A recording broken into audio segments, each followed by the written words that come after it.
this as a whole position in itself. Here, after watching you guys just practice, I've seen a couple mistakes that you guys were making. A lot of you guys, right off the headquarters, right here, the opponent still has their feet connected to you. You went to make grips and establish those grips. Then you started going to the side like this. Okay, so let's go from this angle. So right here, this is where you're gonna run into some problems. Come over. So this is where you guys are gonna run into some problems and getting your knee, to begin the knee cut, knee slides, right? After you make these grips, if you just start to make the angle like this, look what happens. You run into this issue, right? You run into the issue that this foot is here, and then still there is a barrier here, and then you really can't get any deeper, right? You run into their foot, they're strong, and then this one is here. So when you're going to create that angle here, you guys should alleviate that connection, that pressure that you're facing when you're going forward. Before you guys get that angle, separate the connection from their feet off of your hips by pushing it forward. See this now? Watch. Now there's a separation between their foot and your hip. Now there's space for you to move with some freedom. Here, now when I go to the side, right? Look at the footwork. There's space for my foot to make those movements. And I get here, watch. I then go in. As I go in, okay, I'm clear of obstacles over here. Usually, commonly, your opponent's going to be having a collar grip on you like this, right? And they're pulling you in or doing something of the sort. So if they're doing this makes it easier for you. It puts you right next to the lapel. So your hands, the right hand in my case, can come off and go up to her collar. Here, I bring my elbow to my knee and make this connection, and I close. I put up my knee, arm shield. All right, I put up a arm shield right here, a shoulder shield, right? When they're trying to bring in this knee shield, go. I bring in, then go. Try it hard. Right here. I have this right here, and my leg right here is on top, right? And notice how I'm not in a hurry, because right here, if I can defeat them where they're putting effort in and exhaust them here before I move into my side control or my next position, I will be at an advantage. A lot of people go fast and they get here, they might slightly get to this position, but they're not tight, and then your opponent starts to bring the knee in, and then here now they have the upper body frame, and then they have their leg back in, and then look, the lower legs come back in, and then now you're back in the headquarters.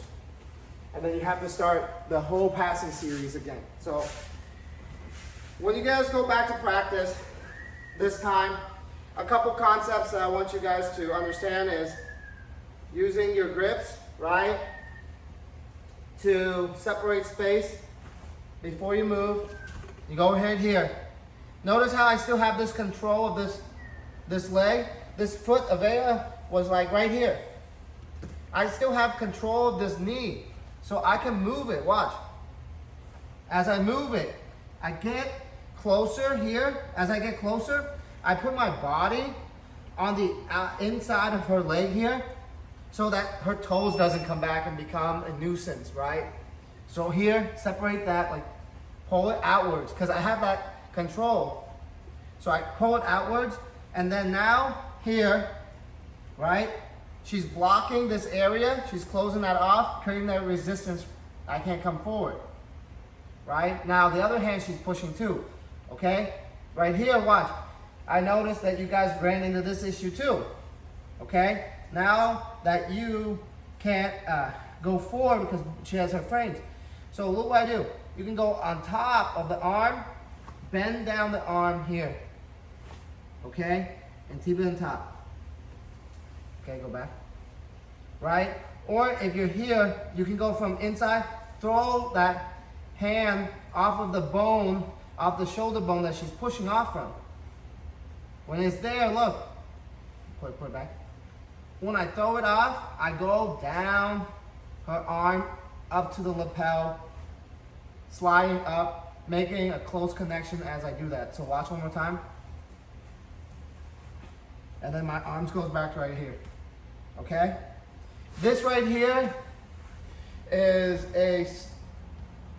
a slow approach to pressing, but it creates a lot of pressure because here you don't have a lot of speed, right? Because we're engaging, we're going in. So when we're going in, we want to be able to slow our opponent down as much as possible. Okay, so here, when we go back to practice, pushing, creating that space, here, pulling that open. She has that frame. Throw off this one arm of her frame. Go down here, pull her up. So when I mean by pull her up, I want to get her back off the ground and closer to me. Here, makes her do a crunch that's kind of uncomfortable, right?